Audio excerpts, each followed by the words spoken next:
Y hubo comandos que llevaron ciertos personajes, hombres y mujeres presos, por estar bebiendo en noche que no podían estar.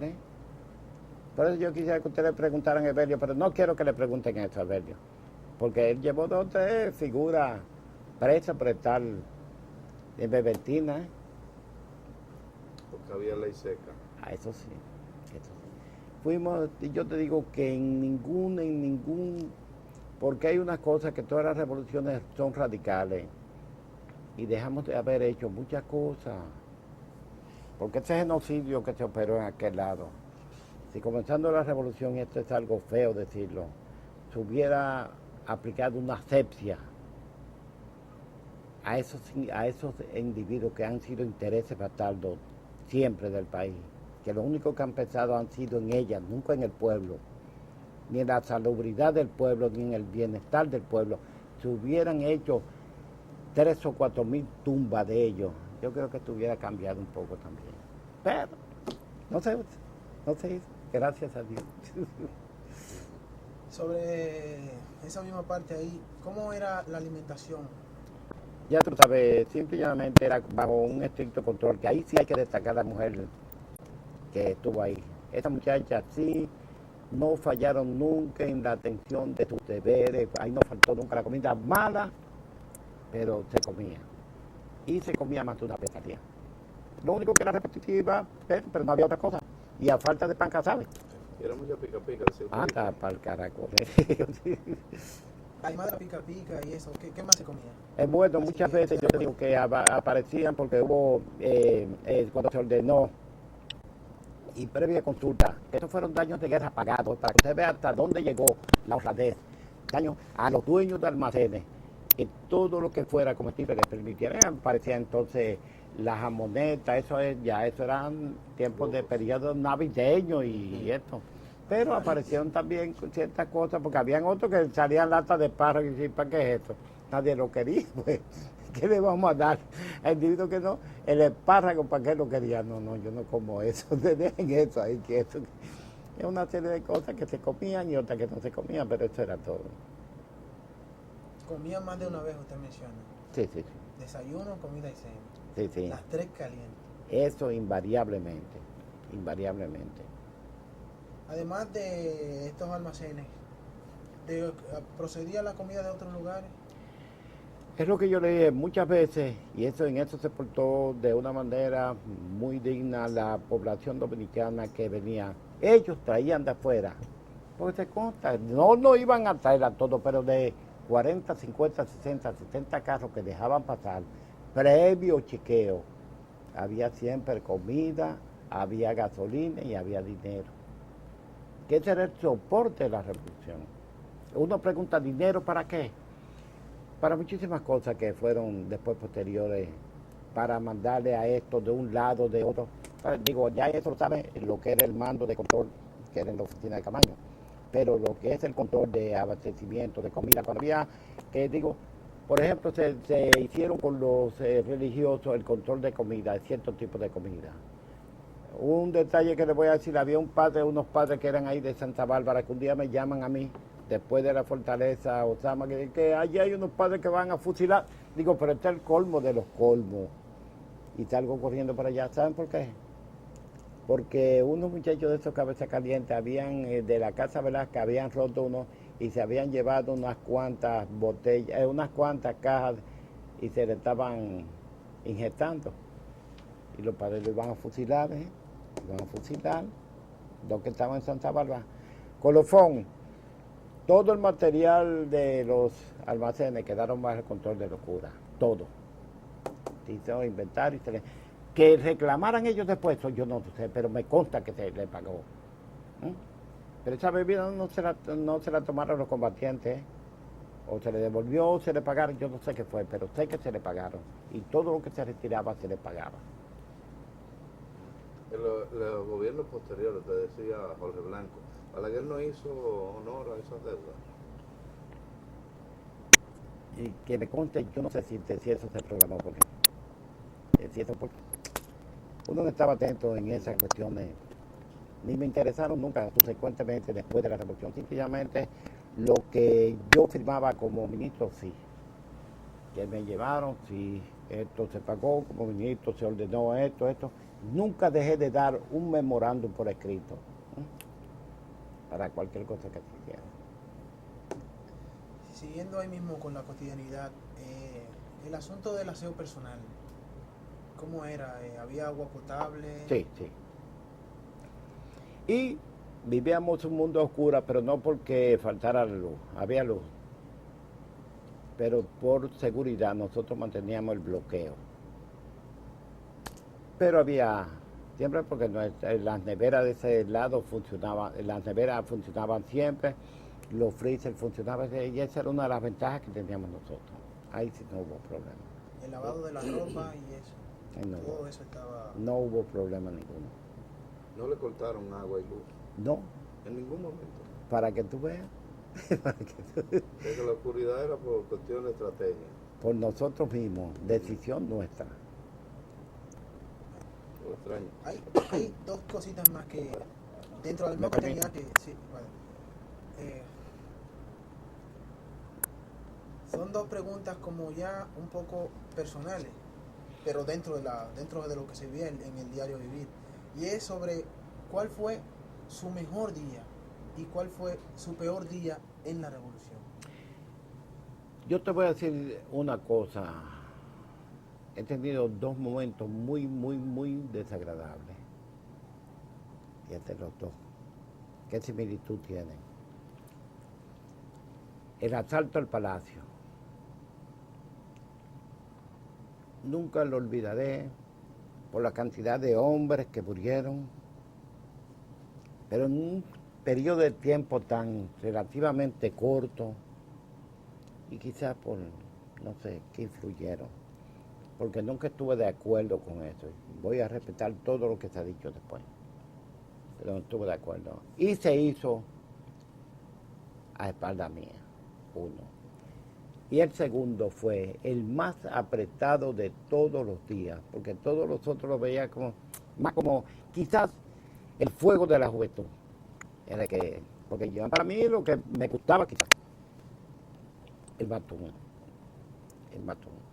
Que también estuve negado, pero cuando vi la realidad de lo que había en el Matún, que quiero dejar constancia de una cosa, que como por suerte no lo han sabido tanto de estos muchachos que son fabulistas y dicen y que hasta se hizo reuniones de Estado Mayor. Ok. El Matún estuvimos porque ese teatro de guerra se planificó para acabar con los remanentes. Estuvo planificado desde la salida de aquí, tanto que si ellos se deciden hacerlo en la carretera hubiera sido un éxito total. No queda nada, porque existía la impunidad total. ¿Cómo podían operar desde dos fuegos cruzados? No quedaba nadie, la cantidad de hombres que iban no hubiera quedado nada, ni vehículos ni nada. Pero eligieron un escenario que fue Santiago. ¿Por qué Santiago? No sé. Santiago no tuvo una sola representación de un comando aquí. Cuando el Matún se presentó, la noticia corrió. Hubo muchos sitios de Santo Domingo que fervecieron, inclusive la capital aquí, y casi iba la República a encenderse. En Santiago no se tiró ni un cohete chino. ¿Por qué? Uno no lo sabe. Ahora, ante la inminencia de lo que estaba e iba a pasar, yo que había sido contrario, me vi metido cuando a Francia le dije, mira, hay esto y hay esto. Ya no podía echar yo para atrás. Y los únicos fusiles que llevan la revolución son los que llevo yo, porque había un memorándum que se hizo, que se prohibía el uso de armas largas llevarla, solamente el arma corta. Bien. Lo que iba a decir ahorita, que por primera vez le estoy diciendo a ustedes un detalle, que había un compañero de academia, que reservo el nombre para ser parte de lo que yo voy a escribir, que estaba en Santiago, y él todas las espoletas, los morteros que se iban a emplear, solamente con 4 morteros, 4 morterazos que hubieran colocado sobre ese matún, ahí se acababa todo, ¿eh? Con 4 morteros, ¿eh? Con 4 buses de morteros. Él escondió las espoletas de los morteros y no se pudieron emplear los morteros porque cuando se dan cuenta de lo que va a acontecer, él ha sido suficientemente hábil para... No, pero ¿dónde está esto?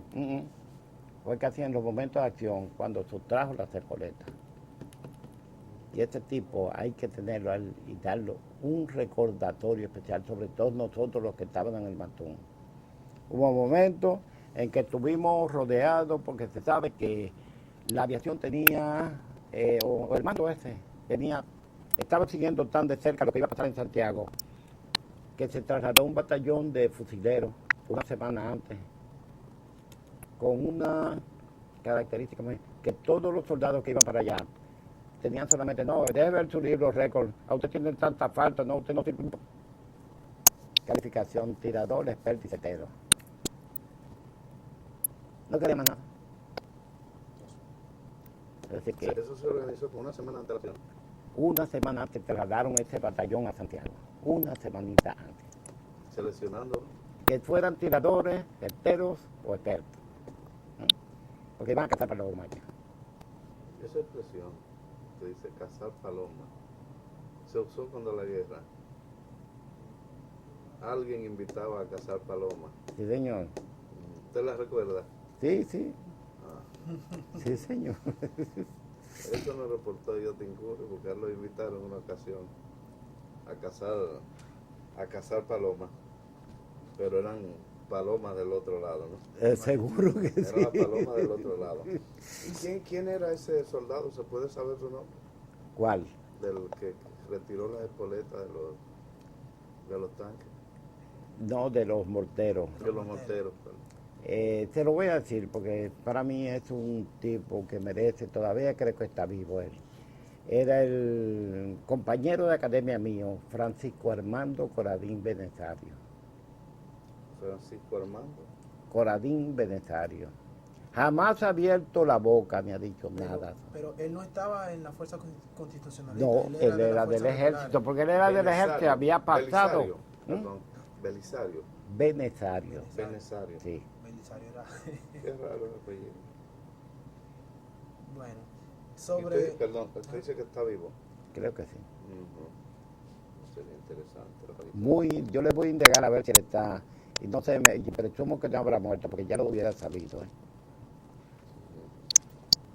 Hasta ahora estamos hablando de los peores momentos para usted. Ese fue para mí el peor momento, porque hubo un momento en que rodeado por artillería móvil que eran los tanques,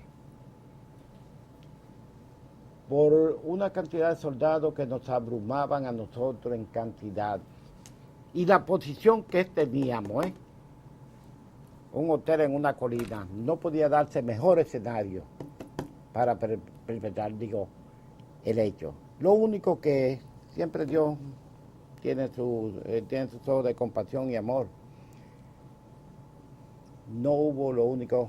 Del lado nuestro, desgraciadamente, murieron por causa y efecto del disparo de un proyectil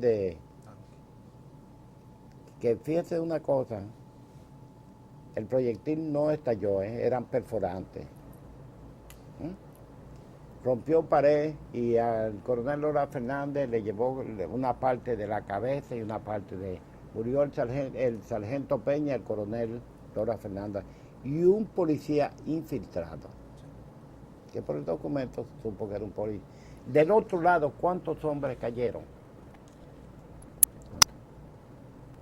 Se calcula que sobre 180 y pico de hombres. 203. Bien. Según un dato que dio Enrique Pérez Pérez. Digo, por ahí está. Miren, hay una cosa. ¿Qué había determinante? Que ahí no había mando dirigiendo esa tropa. ¿Qué había determinante? Que la moral no fue la misma. Ante los ratones que están acosados y los gatos que vienen a atacar a los ratones. Uno defendiendo la vida y otro por agarrar la presa. Bueno, y sobre su mejor día en lo que fue la guerra de abril. Cuando terminó todo este día. La firma del acta. Sí.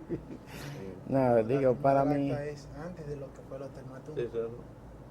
mira, yo te digo una cosa, Es que ya ese no era abril, en realidad. Sí. no, ya era cuando había terminado que se determinó que realmente que se había firmado el acta de conciliación, que se había establecido que mediante el acta de conciliación los soldados podían regresar a sus cuarteles. Todo eso fue como una especie de sueño dorado, que todavía sigue siendo sueño dorado.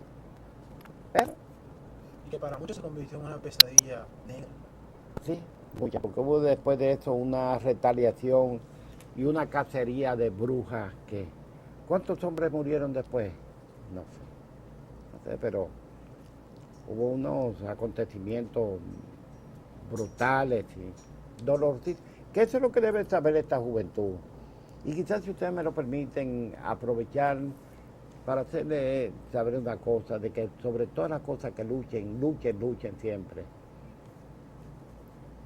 Por no perder nunca ese don que nos ha dado el Creador, que es el verbo. Lo que no se puede con el verbo, las almas nunca lo van a conseguir. Las almas lo que crean es esta secuela de odio y de divisiones, de maldad, en todas las consecuencias que... Y que luchen siempre por no perder el don de la palabra, porque el que pierde el convencimiento por el verbo, difícilmente lo consiga por las armas. Lo impone por las armas, pero no convence con el verbo. Impone posiciones con la fuerza, no con el raciocinio del verbo. Palabra más poderosa que el cañón, decía antes. Toda la vida. Una versión nos dice que Iglio Capocci no estaba aquí precisamente por cuestiones militares, sino que fue una cuestión circunstancial. Capozzi creo que... No, perdón. Andrés Rivière. Sí. Que Andrés Rivière había venido, era como en una... Digo, no, él estaba, Andrés Rivière, yo lo conocí ya precisamente un mes o dos antes del inicio de la revolución. Y Andrés Rivière había sido de esos soldados que había estado en Indochina, en Dien Bien Phu. Magnífico soldado también. Él no era entrenador de la escuela de comando, pero se hizo amigo de Ilio Capozzi. Ilio Capozzi que me lo presenta. Digo, ¿qué hace ese soldado francés? Que dice, él está asociado con los grupos de que planificaban contra Papadop. Caracol. ¿Y por qué? ¿Qué lo anima? No, quizás conoció a alguno allá en París y eso lo ha determinado que hizo amistad, pero después aquí jamás me habló de esa relación con ellos, jamás. Ahora fue un muy buen soldado aquí. Pero me consta de que... El servicio era un ataque, un atentado contra Papadop. Sí, lo que él estaba era que estaba ligado a la contrarrevolución, a lo que eran los grupos opositores de Papadop. Sí. Es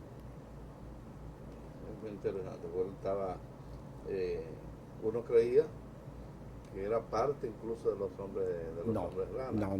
Y así se ha vendido en algunos ocasiones. No. Él para mí fue un verdadero, es más, a él lo mataron porque teníamos la misma estatura, vestíamos siempre el mismo, y a él lo matan desde Santa Bárbara, un francotirador, frente en la Isabela Católica, frente a donde estaba el correo.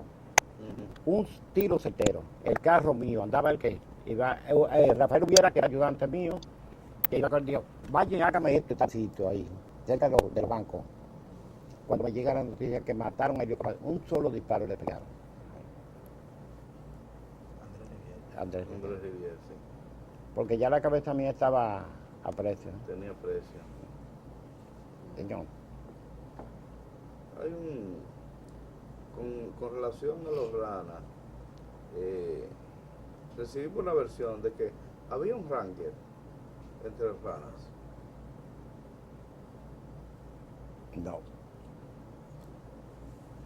Pero, No recuerdo pero del ahora grupo, la versión. del grupo de, o sea, de los que se mencionan como combatientes extranjeros, hay una versión de que dentro de ese grupo, como ya sabemos, había un comando haitiano, estaba el mismo André Rivière, Elio Capote, que eran Italiano. Pero Ilio Capozzi, como oye, Ilio Capozzi, y todo el grupo de los entrenadores fueron contratados como entrenadores por Trujillo para la creación de la escuela de comando. Tanto que cuando se inicia el asalto, se inicia el acontecimiento de abril, yo los reúno a todos. Los señores, en virtud de que está eso, a tu embajada hasta que esto cese. Y el único que le permítame decir una cosa, y habló con su embajador. Yo le voy a decir a ustedes lo que le he dicho a mi embajador. El hombre no elige, no tiene potestad para elegir el sitio donde nace, pero sí sabe dónde quiere morir. Y nosotros le hizo saber a su embajador que él se quedaba, y le fue concedido por el embajador, decisión de él, y aquí murió. Ahora, no hubo nadie que no fuera contratado por el gobierno de Trujillo en el entrenamiento de la escuela de comando. Es más, Mamoru Matsunaga vino al país contratado por ese gobierno y se quedó. Porque Mamoru era profesor de judo, profesor de karate, que en las artes marciales no es para competencia, sino es para eliminar al hombre. Vino un karateca italiano que se llamaba Ilio Volpi, no como Elio Capozzi, Ilio Volpi, y ese era el instructor de karate de nosotros. Y es decir que fuera de ahí no hubo ninguno que no fuera esto que yo la veo.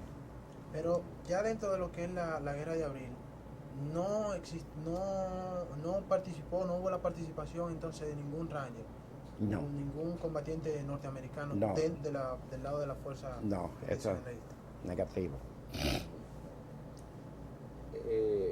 Hubo ayuda de Francia a los constitucionalistas. No, Francia fue la nación que estuvo a la cabeza del mundo en defensa de los constitucionalistas. La nación que estuvo a la cabeza del mundo. Pienso una cosa curiosa, que cuando el debate ese del 14 y el 15, del 13 al 14, hubo una reunión del mundo ante la ONU, a donde se plantea el caso del cese del fuego inmediato. El embajador norteamericano, que era Adlai Stevenson, era un viernes, y al mediodía dice, bueno señores, como es viernes hoy, se está planteando esto. Este dato lo supe yo cuando fui a París ahora, que tengo que saber el nombre de estos dos. Vamos a dejar, como hoy es viernes, vamos a dejar el fin de semana y el lunes reanudamos, pero estamos sometidos al fuego. El embajador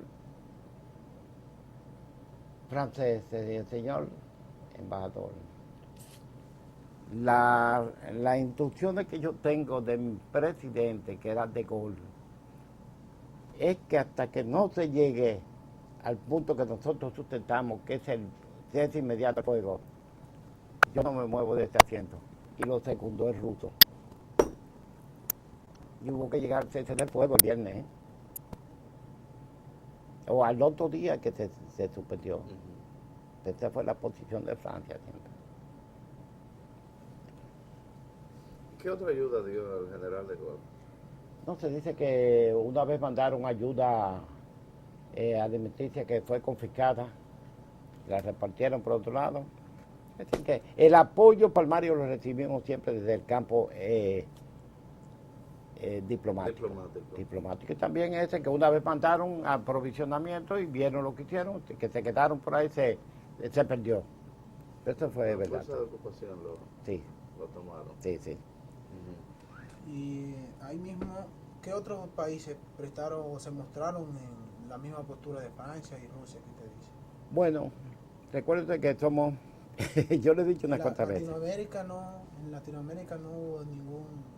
No, desgraciadamente, fíjate.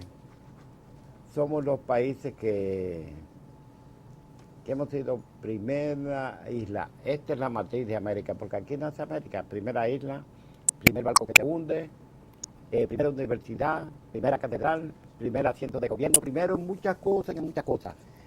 Al sur del Río Bravo, ¿cuántos golpes de Estado se dieron antes del 65? Yo no sé cuántos, pero número 25 o 30, con anuencia, sin anuencia, bla, bla, bla.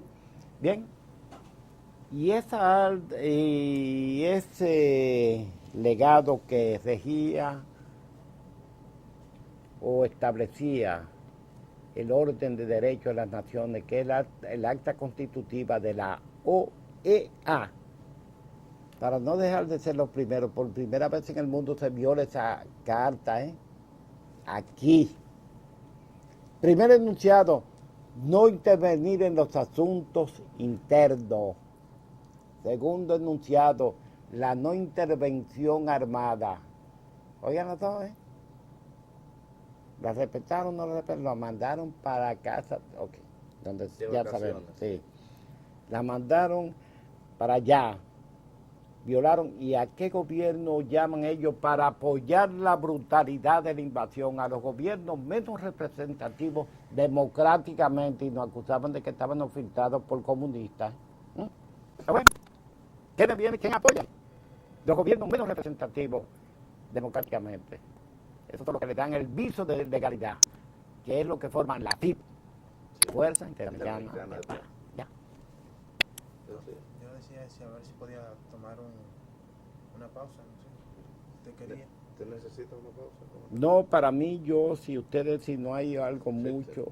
¿Tenemos algo más? Sí, nos quedan varias cosas. Ajá. Bueno, vamos, porque yo Mejor quisiera. seguir. Sí. Okay. Mire, hay un punto que todavía no está claro, porque nos han dicho que incendio de aduanas, que se incendió sola probablemente por los ataques, ¿no? Los disparos, las armas y algún material que pudiese ser explosivo. Sí, fue cierto. Llegó también una versión de que Rivera Caminero, de mar afuera o mar adentro, como dice la gente, no ubica nunca el punto, hizo un disparo desde un barco con un incendiario, una bomba de esta, ¿no? Sí, un proyectil incendiario de localización. Ajá. Y que cogió fuego, pero que fue ambas cosas a la vez. Mira, hay una cosa que es tenebrosa. De las cosas penosas que hay que establecer, que hay otro individuo que no se ha recordado el valor que tuvo, que es Augusto Bienvenido Lara Mato, un capitán de fragata. Ahí afuera había no menos de 14, 15 buques de la Marina de Guerra, entre ellos barcos poderosos, que los cañones más poderosos que han habido en la República lo ha tenido la Marina. Barcos que tenían cañones de 4.5, la boca así. Rivera dio una orden durante el acontecimiento porque antes estaban apoyando a los constitucionalistas, la mayoría de las Fuerzas Armadas. Se cambian después de la invasión. Bien. Rivera era de los que apoyaba la vuelta a la constitucionalidad. Bien. Lo cierto es que Rivera le dio órdenes a esa flota de barcos que llevó y dijo, no, aquí estos oficiales que hay unos rebeldes, porque nos llamaban no constitucionalistas, no, rebeldes. Rebeldes, sí. Bien. Las fuerzas rebeldes. La fuerza. Y eso mientras no consigamos y le pongamos un ejemplo, y mandan un oficial a bordo de esa fragata, que era el buque insignia, el más poderoso que había ahí en la línea de fuego, de 13 o 14 buques, que la orden que había era a una hora, y ese dato se lo puedo conseguir con este muchacho que se llama Salvador Castro Calcaño, anótenlo. Salvador Castro Calcaño. Él ha escrito un libro que habla algo de esto. A ellos, él era el segundo de ese oficial, y le dieron la orden de abrir fuego indiscriminado sobre Ciudad Nueva. Ustedes se imaginan lo que hubiera acontecido con eso, la mortandad que hubiera. Cada un barco de esos tenía 4 cañones y hacían disparos por minuto, disparaban 14 o 15 disparos por minuto. Un obús de 75 libras, que el daño que hacía, esto se lo llevaba entero. Esa fue la orden que le dio. Ese muchacho, Augusto Bienvenido Lara Mato, solicitó permiso para salir de la línea de formación porque tenía problemas en el timón. Le fue concedido para no interrumpir la marcha. Y cuando salió, abrió máquina y se fue con su tripulación. Se lo hizo saber, yo voy porque yo no cumplo esa orden. Los otros supieron la cuestión y se negaron a hacer esto. Ahora, para contestarte, ahora eso sí le pueden dar ustedes para pregúntenle porque está muy bien documentado. Él fue que recibió la orden, este muchacho, Salvador Castro Calcaño. En esto que dijeron de la aduana, no, quien incendió la aduana fue las tropas de ocupación que estaban del otro lado, en Sanssouci específicamente. Este pedazo de tierra que es la última playa libre que nos queda desde la río Sama hasta el este, no sé. ¿Estás seguro de que no queda? Sí, ya está vendida. Ajá. Por eso que le digo que es lo penoso, porque hay tanta historia y tanta... En esa academia que está ahí, se han hecho 13 o 14, no, es más, 20 y pico de graduaciones. Entre ellas, la de Rafael Tomás Fernández Domínguez, que es un héroe. La de Camaño, que también es otro. El nombre de esta academia se llama César de Win Lavandier, que es un ícono. Está vivo el señor. Espérate. Tiene más de 100 años ya. Y es maestro todavía de esa academia y está vendida. Pero no es esto solamente. En cualquier parte del mundo, oigan, para seguir siendo los primeros, en la Segunda Guerra Mundial, el primer país de América que le declara la guerra a la Alemania nazi es este país, este minúsculo país, que hay una anécdota que cuando le dijeron a Hitler, un país americano, ¿y cuál es? Y cogió un tintero y dijo, ¡puf!, ya le gané la guerra. Pero los submarinos alemanes vinieron al Caribe y los primeros hombres que caen de América son dominicanos, para seguir siendo los primeros. De Wing es uno de los que se pierde en uno de los barcos que es sobreviviente es decir, que ese es un ícono. Cuando fuimos a París en el abril pasado, hubo una cosa muy linda, que nosotros después de 50 años en París no se le hacía una ofrenda a ningún soldado y nosotros somos los primeros que vamos y depositamos una ofrenda. Ahí habían hombres y mujeres, habían 9 que eran combatientes de la Segunda Guerra Mundial, con una medallita así. Pero esos hombres y mujeres a donde pasan en París, le abren, no pagan taxi, no pagan esto, no pagan hospital, no pagan, son íconos del mundo y de su país. En Inglaterra igual, en Holanda igual. Aquí está ese hombre y creo que es un maestro de escuela todavía. Y esa academia es vendida y va a ser... ¿Usted sabe lo que es eso? Cuando debiera ser preservada como un monumento histórico. Y aquí venía a decir, mire, este es el nombre de uno de los hombres, de los primeros hombres que cayeron y vendrían turistas a ver esa vaina ahí, esa academia, que son los primeros hombres de América que caen, defendiendo la libertad del mundo. Pero, así es terrible. Hay un punto, comandante, que me encomendó el profesor Casar, que usted nos había referido con relación a la misión de Venezuela. Nos dio algún retorno, nos decía que si por favor usted pudiese darnos algunos detalles de la operación de Venezuela y de la participación de los hombres rana. No, digo, sí, mira, decirte, la creación de la escuela de hombres rana se debió a eso, simple y llanamente. Eso es el porqué de la formación de esa escuela. Aceptarle un golpe de gracia a las instalaciones petroleras de Maracaibo, por la divergencia que había entre Rómulo Betancourt, que eran amigos antes, entre Rómulo y Trujillo. ¿Por qué se desligan? No se sabe. Ahora, eso determina que se hagan los hombres rana. Pero llega un momento en que la gente del norte se dan cuenta de lo que se está planificando y naturalmente agarran al otro y lo aprietan. No se puede. No se puede porque No es que le importara el sí, le importaba, lo que único que le importaba era el petróleo. Y eran los intereses vitales de ellos. Y lo apaciguan. Ya la escuela de comando no tiene razón de ser más que un cuerpo élite.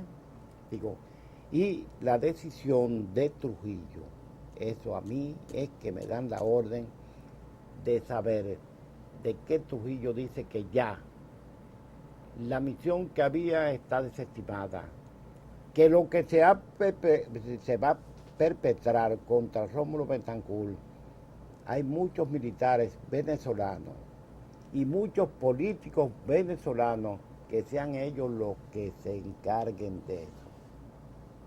Y se le carga un tal Johnny Abe que ejecute la acción. Y ese es el hombre que sale con los políticos venezolanos. Porque fue el que hizo los contactos con los políticos venezolanos. Porque ningún militar dominicano fue, ni ningún hombre rana fue a Venezuela, nada de eso. Los ranos no apoyaron en las actividades. No, es que no. Que fue, digo, se desestimó porque por el jefe, como le llamábamos, se desestimó y eso quedó cerrado este capítulo. Pero ya el cuerpo estaba entrenado y preparado aquí para eso. Trujillo le cogió miedo a los ranas.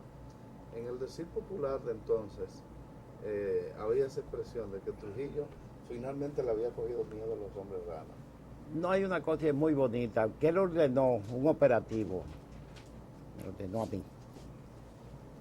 Su primer prueba es que usted tiene de las 4 de la mañana de un día hasta, yo tengo fotos de esas, hasta las 4 de la mañana del otro día usted debe tomar la jefatura de la Marina sin empleo de armas, porque no era tirando tiros. Como jefe, dijo, esa es la orden. Pues se la advierten, que no hay represalias sino coger el personal y hecho prisionero, pero sin fuego. Óyeme, de 27 hombres que salimos de Caldera ese día, 27. Llegamos a Caldera el otro día, y tomamos la jefatura de la Marina, 1 hora y pico antes, 11 hombres. 11 hombres. Bueno, ok, de ahí mismo un teléfono que dio, yo no sé de quién. Quien contestó fue él. No. Y la voz de él atiplada, que digo, jefe, sí, aquí estamos las jefaturas. ¡Co! Jefe de Estado Mayor. Lo que él habló con él, no sé. ¿Cómo fue eso, comandante?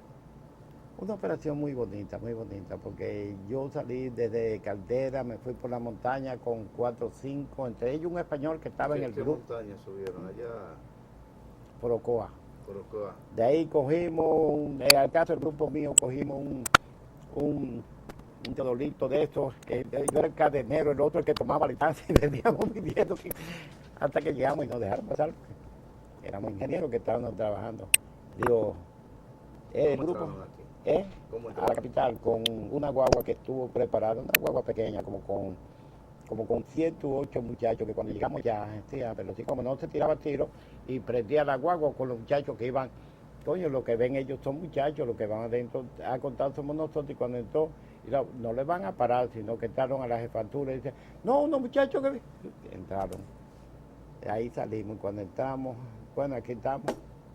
Ya no había más nada que hacer, entramos, burlamos la defensa y estábamos. Pero fue que unos cuantos... 24 horas, dice usted. Sí, nos dieron 24 horas para él. Y poco tiempo después se sintió muy complacido y una pregunta. ¿Y si yo le ordeno tomar el palacio? ¿Usted lo toma? Digo, Él directamente él, usted. Yo no tenía ningún jefe más que él. Digo, y si yo le ordeno tomar el palacio, digo, hay una... En este caso, señor, hay ciertas cuestiones que yo quiero que usted responda. ¿Cuáles? Uno solo. Si usted no está dentro del palacio, lo tomamos. ¿Y por qué? Porque si usted está dentro, ninguno de mis soldados ni yo vamos a venir aquí. Había que salir del palacio. Sí, sí. Una salida. Sí. ¿Hubo alguna otra misión de prueba de esa que le comentara? No, más ninguna. Pero yo creo que algo más que él a quien le tenía el ojo a Víctor era al Cefra. ¿Por qué? Porque ya el Cefa como que se le estaba escapando de las manos con su amplitud y su vaina. Esa es una Sí, una presunción. una apreciación, sí, una presunción ¿Y mía. qué lo hace pensar? ¿Hubo algún tipo de acción que lo llevara a No, pensar era eso? como la fanfarria que llevaba el Cefa con su cuestión de los blindados, que una vez, siendo Ramfi el jefe de Estado Mayor Conjunto, trasladaron blindados para que el jefe era muy, aunque fuera el hijo, pero fueron los mejores tanques al Cefa, que sé yo cuánto, los mejores morteros que llegaron de Brasil, los 81 milímetros, fueron trasladados al Cefa y todo lo tenía el Cefa en un solo grupo. Y Ramfi no era muy duro con la cuestión. Eso lo veía. Creo que alguien le llevó a alguien y le hizo el pensar, como era el hijo, naturalmente, él no tomó acción, no, porque... Pero había celo. ¿Mm? Había celo. A propósito de Ramsey, se convirtió en un líder realmente militar, entre los militares. No era eso, pero es algo que es una figura completamente, porque a Ramfi lo conocí yo aquí como jefe de Estado Mayor del Conjunto, ¿eh? Me dieron una sola orden para cumplir, que fue ir al canal de Catuano, y para llevar el grupo, que eran 12 hombres de servicio, se emplearon 3 saludets, que yo le pregunté al jefe de Estado Mayor, ¿qué servicio es? No sé. Señor, pero explíqueme. Hay este servicio, pero que no se vaya. Me llevé los 12 hombres con explosivos, con gonión, con todo para los servicios que ordenaran. Cada una lancha, a Catuano. Catuano es al canal. Cuando llego ya a la lancha, que dicho sea de paso, siendo el jefe de Estado Mayor Conjunto, estaba sola, sin protección, ningún barco de protección, nada. Hágale el general Trujillo que te... Pues subió. Ustedes se van a reír de lo... La orden, quiero que quiere el general, que le consigan 2 o 3 langostas vivas. Es verdad que hay que reírse. No, digo, por la cabeza de un soldado, ¿qué es lo que le pasa a eso? 2, ¿está bien? Consígame 2 o 3 sacos, que como antes no se practicaba la pesca submarina, ese era un santuario de lambí, de langosta, ya tú no encuentras ni los cacarones. Oye, en cuestión de media hora, 3 saquitos de esos, que se los son. Entonces, wow. Salió muy complacido. 5 minutos, él y la novia que tenía ahí. Clic, foto. 5 minutos, señor. ¿Algún otro servicio más? No. Sargento, tráigame una copa, tráigame una botella de Remy Martin, un coñac que él tomaba. Sí, él mismo lo hacía. Capitán, digo, señor, esto es servicio. Toma esto, así, ¡guap! Se lo manda el jefe. Ya, una orden. Claro. Bríndele a sus hombres. De ahí. Y pueden irse. Sargento, tráigale una caja de coñac y désela al capitán que se la lleve. Digo, bien, ya voy montado. Ahora sí. Cuando estoy ya en la lancha, dice, capitán, si alguien la llama para preguntarle a qué usted vino aquí, dígale que por favor que me llamen a mí, que yo le diré a qué vino ustedes. ¿Ustedes oyeron? Llegamos a Mano Juan, los helicópteros, ¿dónde que vamos? A ningún sitio para la capitán, no hay servicio, nos fuimos. Sábado. Saona, Era un sábado. Llegamos a la capital, cuando llegamos a San Isidro estaba el jefe de la Marina, el jefe de la aviación, el jefe del ejército, jefe de los bomberos, el jefe de los boyecados, todos los jefes estaban. Señores, cuando se acercó, general Trujillo, que si alguien quería saber qué era, qué se iba a hacer, que lo llame, por favor, ¿qué le va a decir? se acabó. Todo el mundo se acabó. El jefe de la Marina, que era el contraalmirante Facundo, de Monte, venga conmigo. Señor, es que tengo que... No, al sargento que se cargue. Sargento, hacia San Susi ese material. El general parece que está muy contento. ¿Por qué, señor? Bueno, me acaba de llamar que le dé a usted su personal, al personal que anduvo con usted 72 horas, y era sábado. Qué bueno. Carajo. Ya, yo tengo apuñaleado mi caja de... Ajá. Digo, que le den efectivo sin menoscabo de su sueldo, el mismo precio de cada uno. Digo, ay, Madre Santísima, ahora sí es verdad que estamos bien. Regalía. Para que tú veas lo que era la...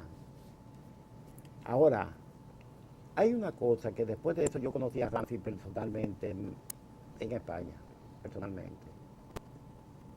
Ramsey no quería saber de la política. Y él me enseñó a mí una vez una carta que él le mandó al padre, bueno, escrito, que todos estos documentos los debe tener Víctor Suet, que era el secretario. Von Bernal también yo creo que supo algo de eso, que murió en estos días. Sí. A donde él le hacía saber al padre en la carta, porque yo vi esa carta. Padre, si realmente tú quieres que algún día te llame benefactor, todas esas propiedades que tú tienes ya, repárteselas a ese pueblo, a cooperativas. Es una carta muy linda, Qué interesante. muy interesante. La divergencia de él con el papá, cuando lo mandaron a la escuela militar, que él no se graduó, lo hizo profesor, me lo dijo. No quería ser guardia, yo no quiero ser guardia. ¿Qué pasó? O sea, lo hizo profesor porque se ha planteado que él se quemó. Se quemó, pero el que dijo que yo no quiero ser guardia, papá, es que me tiene a mí disfrazado de guardia. Y cuando regresó, estuvo esperándole el papá desde las 7 de la mañana a un batallón para rendirle honores. El jefe llegó a las 11 de la mañana, se le rindieron honores al jefe como el jefe. Y cuando ese hombre bajó como un diablo. Diablo con él no se sabe, bajó como un diablo. Llévese la gente. Ah, no, él bajó y se fue.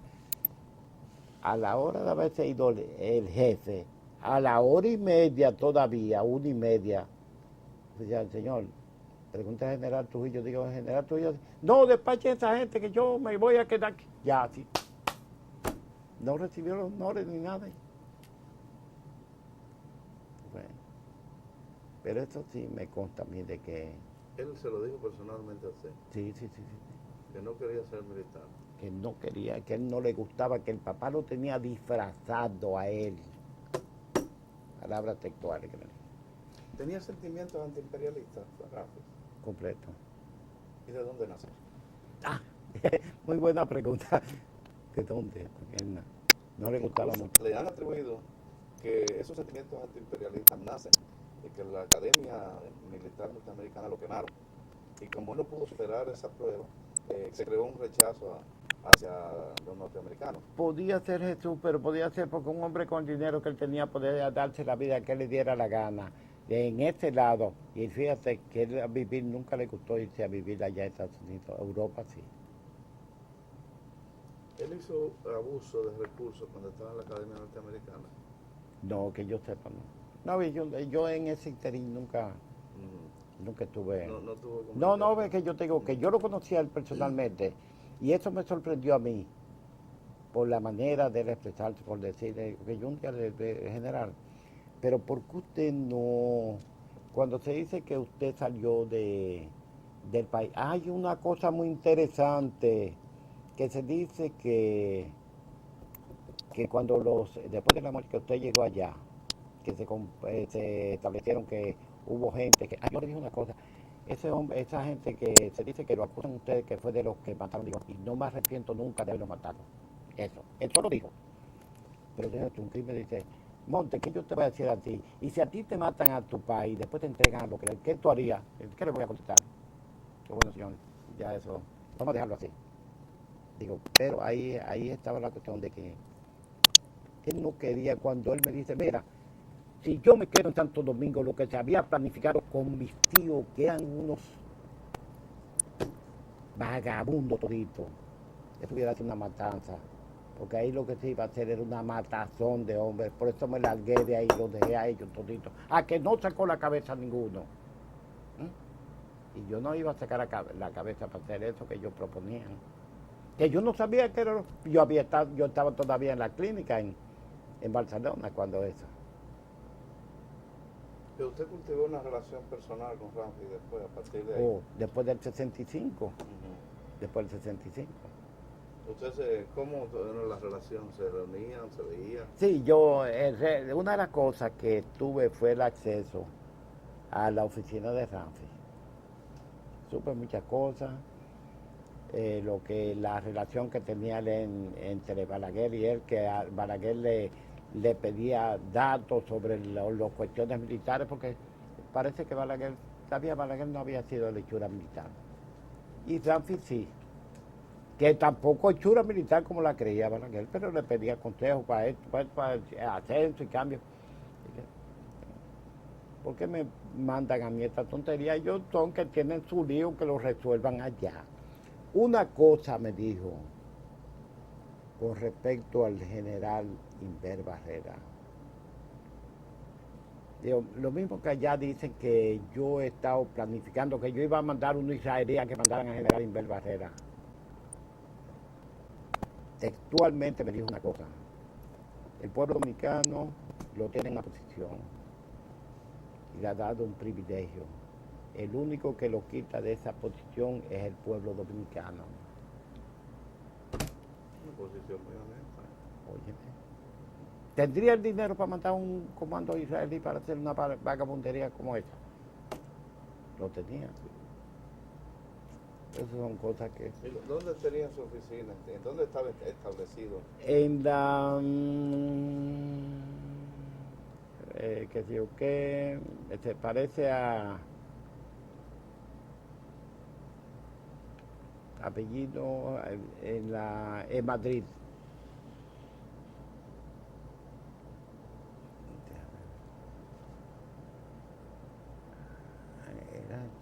No. Feli, qué sé yo qué, José Francisco, Feli, qué sé yo qué. Yo tengo el nombre, la dirección de la oficina de él allá en Madrid. Pero ya eso desapareció. Víctor quedó a cargo de todos los archivos de Ramfi. Y es una de las cosas que él decía, mira, Monte, hay tantas cosas en Santo Domingo que a mí me llenan y me dan asco de la política. Tú ves todas esas cosas que están, esos vagabundos que decían que han ido, que vienen, que van. Todos esos vagabundos, todas las cosas que se hicieron, todas esas invasiones, toditas estaban vendidas. Toditas. ¿Estaban vendidas? Todas. ¿No le dio razones? Desgraciadamente yo fui, estaba yo a bordo de una corbeta 102 con un oficial de marina que admiré hasta que murió, fuimos compadres, Richardson. Estaba en Caldera, oficial de artillería, oficial de derrota, de navegación. Me dice, Monte, suspende la libertad. Y digo, Caldera no hay nada que hacer. Comandante dice, no, pues no hay libertad porque tenemos órdenes. Salimos antes del atardecer, yo creo que para Santo Domingo. Dice, no, anda, yo creía que era a pasar un tiempo en la capital. Y yo, no, vamos a Samaná. Próximo día una marcha lenta, próximo día llegamos a Samaná. Digo, dime al jefe de máquina que no me apague las calderas, que nos quedemos con la presión constante. Los barcos nunca en esos tiempos se hacía preguntas, nada. Ok, chief, que la presión la mantenga constante. Ok, un día y otro día. La mía, dile al chief que nos vamos. ¿Nos vamos? ¿Para dónde vamos? Para el norte. Yo estoy pensando que para Puerto Plata. Digo, ya, menos mal. Y salimos, digo, ¿qué? ¿Rumbo fijo? No. Dar un poco más para adelante, Monte. Digo, comandante, no nos diga que nos vamos a dar para Manzanillo. Digo, no, dale un poco más para atrás. Digo, pero póngame. Digo, va para Luperón. Comandante, pero este barco no entra a Luperón. Yo te estoy diciendo que vamos para el puerto de Luperón. Hay un fondeadero adelante. Para el digo, ay, ahora sí es verdad. Fondeadero de Luperón. Busquen la historia de Luperón, el día de la invasión esa. Era domingo, nosotros llegamos sábado, fondeamos en Luperón, sábado.